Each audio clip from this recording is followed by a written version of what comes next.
Ya, Assalamualaikum warahmatullahi wabarakatuh. Baiklah, anak-anakku sekalian, untuk kelas 7, materi bab 1 di semester 2 ini yaitu tentang sistem organisasi kehidupan. Apa itu sistem organisasi kehidupan? Nah, coba perhatikan tubuhmu atau perhatikan gambar ibu-ibu di sini ya. Nah, pertanyaannya, apakah tubuhmu memiliki unit-unit penyusun? Jawabannya, ya, tubuhmu memiliki unit penyusun dari unit yang terkecil sampai membentuk tubuhmu. Apa saja penyusunnya itu? Nah, penyusun tubuhmu berupa sel dari yang terkecil ya. Dari yang terkecil itu sel, jaringan, organ, sistem organ, dan organisme. Hingga membentuk organisme itu yaitu kamu, tubuhmu itu. Nah, oleh karena itu, yang dinamakan sistem organisasi kehidupan yaitu suatu elemen-elemen penyusun atau suatu komponen penyusun kehidupan dari struktur yang terkecil sampai yang terbesar. Nah, di sini dari struktur yang terkecil hingga membentuk organisme, urutannya yaitu sel, jaringan, organ, sistem organ, dan organisme yang dimana masing-masing komponen tersebut memiliki tugas dan fungsi tersendiri untuk menunjang kehidupan. Nah, ini untuk bagannya ya yang akan kita bahas di bab ini yaitu tentang sel, jaringan, organ, sistem organ, kemudian organisme sehingga membentuk organisme. Untuk sel, nanti kita akan membahas jenis-jenis sel berdasarkan ada tidaknya membran inti, kemudian jenis sel berdasarkan jumlah selnya. Kalau jenis sel berdasarkan ada tidaknya membran inti ada prokaryotik, eukaryotik. Sedangkan berdasarkan jumlah selnya ada yang dinamakan uniseluler dan multiseluler. Kemudian selanjutnya setelah sel yaitu jaringan. Jaringan yang akan kita bahas yaitu mengenai jaringan hewan dan tumbuhan. Apa saja contohnya yaitu epitel, jaringan ikat, jaringan otot, dan jaringan syaraf. Kemudian pada jaringan tumbuhan yang kita bahas yaitu jaringan epidermis, jaringan parenkim, jaringan pengangkut, dan jaringan penyokong. Selanjutnya, pembahasan pada organ yaitu mengenai organ hewan dan tumbuhan. Apa saja contohnya? Contohnya untuk organ hewan yaitu mata, paru-paru, jantung, hati, ginjal, lambung, usus, dan sebagainya. Sedangkan untuk organ pada tumbuhan yaitu akar, batang, daun, dan bunga. Kemudian setelah organ yaitu pembahasan selanjutnya mengenai sistem organ. Sistem organ contohnya ada apa saja yaitu sistem pernapasan, sistem pencernaan, dan sistem peredaran darah atau ada lagi sistem ekskresi, sistem reproduksi begitu. Kemudian dari beberapa sistem organ nanti akan membentuk organisme. Marilah kita bahas untuk selnya dulu. Oh ya, sebelum masuk ke sel, sebelum pembahasan sel, kita akan bahas dulu untuk urutan organisasi kehidupan. Urutannya apa saja dari yang terkecil sampai membentuk organisme. Urutannya yaitu sel, jaringan, organ, sistem organ, dan organisme. Nah, sel itu merupakan unit terkecil penyusun makhluk hidup. Nah, kumpulan dari beberapa sel akan membentuk jaringan. Kumpulan dari beberapa jaringan yang memiliki fungsi tertentu dan saling bekerja sama akan membentuk organ. Nah, selanjutnya kumpulan dari beberapa organ yang membentuk fungsi tertentu dan saling bekerja sama akan membentuk sistem organ. Nah, kemudian gabungan dari beberapa sistem organ yang saling bekerja sama akan membentuk organisme. Nah, ini perlu ditekankan ya, organisme itu satu. Misal seekor kuda, seekor kucing, sebatang pohon. Seperti itu. Organisme itu satu, kan dia itu dari gabungan beberapa sistem organ. Nah, kemudian tingkatan organisasi kehidupan selanjutnya masih ada lagi sebenarnya, yaitu setelah organisme ada populasi, komunitas, ekosistem, dan bioma, biosfer. Seperti itu. Lanjut, kita bahas dulu untuk sel.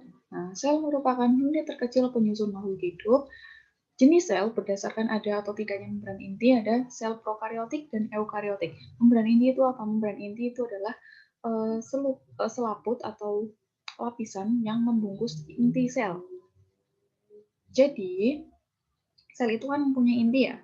Sel itu mempunyai inti. Nah, kalau prokariotik itu dia intinya, inti sel tersebut, inti sel pada sel tersebut tidak memiliki membran, tidak memiliki selaput pembungkusnya. Sedangkan kalau eukariotik, dia inti selnya ada lapisan pembungkusnya. Begitu. Atau kayak gini ya, saya jelaskan sel prokariotik yaitu sel yang tidak mempunyai membran inti atau tidak mempunyai lapisan pembungkus inti. Begitu. Contohnya yaitu sel pada bakteri. Kemudian sel eukariotik. Sel eukariotik yaitu sel yang mempunyai membran inti atau lapisan pembungkus inti sel. Contohnya yaitu sel pada hewan, tumbuhan, gitu. Itu termasuk sel eukariotik. Oke, selanjutnya jenis sel berdasarkan jumlahnya. Ada jenis uniseluler dan ada jenis multiseluler. Nah, untuk jenis uniseluler merupakan sel yang terdiri dari satu sel tunggal. Selnya ya, satu. Nah, biasanya ini untuk makhluk hidup uniseluler ukurannya sangat kecil atau mikroskopis. Mikroskopis artinya apa? Berarti dia hanya dapat dilihat menggunakan mikroskop, tidak dapat dilihat menggunakan mata telanjang, mata saja seperti ini tidak bisa. Tapi harus menggunakan alat bantu yaitu mikroskop. Contohnya apa? Contoh makhluk hidup yang uniseluler, artinya makhluk hidup tersebut terdiri dari hanya satu sel. Contohnya adalah amoeba. Kemudian selanjutnya yaitu multiseluler. Multiseluler berarti dia itu sel yang terdiri lebih dari satu sel atau banyak sel. Terdiri dari banyak sel. Nah, karena jumlah selnya banyak, berarti organisme ini ukurannya lebih besar dibandingkan dengan uniseluler. Contohnya apa? Contohnya hewan dan tumbuhan. Ya, kucing, kuda, tikus, bunga mawar, kayak gitu. Nah, selanjutnya yaitu jenis sel hewan dan tumbuhan. Ini ada gambar dan bagian-bagiannya. Untuk sel hewan, retikulum endoplasma ini ya yang mengelilingi inti. Nah, ini retikulum endoplasma. Ada lisosom, vakuola, mitokondria, badan Golgi, nukleolus, sitoplasma, dan nukleus dan membran sel. Kemudian kalau sel tumbuhan bagian-bagiannya ada vakuola, badan Golgi, dinding sel, membran sel,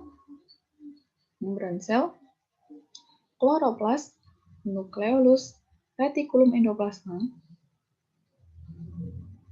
nukleus, dan mitokondria. Nah, di sini ada beberapa perbedaan antara sel hewan dan tumbuhan. Untuk sel hewan, dia memiliki lisosom, tetapi sel tumbuhan tidak. Kemudian, vakuolanya kalau pada sel hewan itu lebih kecil, sedangkan pada sel tumbuhan vakuolanya lebih besar. Begitu. Kemudian, pada sel tumbuhan, dia memiliki dinding sel, sedangkan sel hewan tidak memiliki dinding sel. Kemudian, sel tumbuhan memiliki kloroplasma atau kloroplas, sedangkan sel hewan tidak memiliki kloroplas. Gitu. Selanjutnya kita akan membahas untuk fungsi-fungsi dari bagian sel tersebut. Nah, yang pertama yaitu membran sel. Membran sel merupakan bagian terluar yang melapisi sel, fungsinya untuk mengatur keluar masuknya zat dan berperan dalam mengatur keseimbangan internal sel. Gitu. Kemudian dinding sel yang ada pada tumbuhan ini, lapisan terluar yang melapisi sel tumbuhan, fungsinya untuk membantu menjaga tekanan di dalam sel. Kemudian ada lisosom. Lisosom merupakan bagian pada sel hewan. Fungsinya untuk membantu pencernaan intraseluler dan pembuangan zat asing. Kemudian kloroplas, ini ada pada sel tumbuhan. Merupakan plastida yang berwarna hijau, fungsinya untuk membantu proses fotosintesis. Selanjutnya adalah sitoplasma, merupakan campuran air dan larutan senyawa organik dan anorganik, fungsinya untuk metabolisme dan aktivitas sel. Selanjutnya retikulum endoplasma, yaitu yang ditemukan di dekat nukleus ya, yang mengelilingi nukleus itu. Fungsinya untuk memberikan dukungan pada sel. Ada Oh ya, untuk retikulum endoplasma ada dua jenis, ada RE halus atau retikulum endoplasma halus dan retikulum endoplasma kasar. Nah, kalau yang RE halus ini di retikulum endoplasmanya tidak melekat ribosom, sedangkan kalau retikulum endoplasma kasar pada retikulum endoplasmanya itu ada ribosom yang melekat di situ. Gitu. Kemudian badan Golgi fungsinya untuk mengeluarkan dan menyimpan hormon serta membantu dalam transportasi keluar dari sel. Kemudian mitokondria berfungsi untuk pembangkit energi di dalam sel. Nah, dihasilkan melalui apa? Melalui respirasi sel. Berarti respirasi sel terjadi di mitokondria untuk pembangkit energi sel. Kemudian membran inti. Membran inti, pelapis inti ya, selubung inti itu fungsinya untuk membantu transportasi zat. Selanjutnya yaitu inti sel. Inti sel itu ibaratnya seperti otaknya sel gitu. Fungsinya untuk mengontrol semua fungsi yang terjadi di dalam sel. Kemudian ada ribosom. Ribosom itu yang melekat pada RE ya, berfungsi membantu sintesis protein. Kemudian ada vakuola, berfungsi untuk membantu dalam penyimpanan zat. Kemudian materi pembangun sel dan air. Oke, selanjutnya yaitu jaringan. Nah, sebelum membahas jaringan pada hewan, jaringan itu apa? Nah, jaringan merupakan sekumpulan sel yang saling bekerja sama dan menjalankan fungsi tertentu. Kita bahas dulu untuk jenis-jenis jaringan pada hewan. Ada jaringan epitel, merupakan jaringan yang berfungsi sebagai pelindung. Contohnya apa? Contohnya jaringan yang ada pada kulit. Kemudian jaringan ikat. Jaringan ikat merupakan jaringan yang berfungsi untuk mengikat bagian-bagian tubuh. Contohnya antara otot dengan tulang itu ada jaringan yang mengikatnya, namanya adalah tendon. Nah, kemudian jaringan otot. Nah, jaringan otot tersusun oleh sel-sel otot yang berfungsi sebagai penggerak tubuh. Contohnya apa? Contohnya di sini adalah otot pada jantung ya. Di jantung itu ada ototnya, nah itu termasuk jaringan otot. Kemudian jaringan syaraf. Jaringan syaraf tersusun oleh sel-sel saraf atau neuron yang berfungsi untuk menerima dan menyalurkan rangsangan. Selanjutnya yaitu jaringan pada tumbuhan. Apa saja? Ada epidermis, parenkim, pengangkut, dan penyokong. Kita bahas satu-satu. Untuk jaringan epidermis merupakan merupakan lapisan paling luar yang berfungsi sebagai pelindung yang menutupi seluruh organ tumbuhan. Gitu. Kemudian jaringan parenkim merupakan jaringan yang terdapat di seluruh organ tumbuhan atau merupakan jaringan dasar ya karena ada di seluruh organ tumbuhan begitu. Kemudian jaringan pengangkut berfungsi untuk namanya aja pengangkut ya, berfungsi untuk pengangkutan zat-zat yang ada dalam tumbuhan. Nah, jaringan ini terdapat dua macam, ada dua jenis yaitu silem dan floem. Nah, untuk silem kalian ingat-ingat ya, silem, nyilem atau menyelam itu kan di air. Nah, jadi untuk jaringan pengangkut silem ini fungsinya untuk mengangkut air dan zat hara dari akar ke daun. Itu untuk apa? Untuk fotosintesis gitu. Untuk bahan fotosintesis. Saya ulangi ya. Jaringan pengangkut silem fungsinya yaitu untuk mengangkut air dan zat hara dari akar ke daun. Nah, kemudian sedangkan floem, jaringan pengangkut floem fungsinya adalah untuk mengangkut hasil fotosintesis dari daun ke seluruh tubuh tumbuhan. Itu ya, diingat-ingat ya. Kemudian jaringan penyokong. Nah, jaringan penyokong merupakan jaringan yang memberi kekuatan pada tumbuhan sehingga tumbuhan mampu berdiri tegak.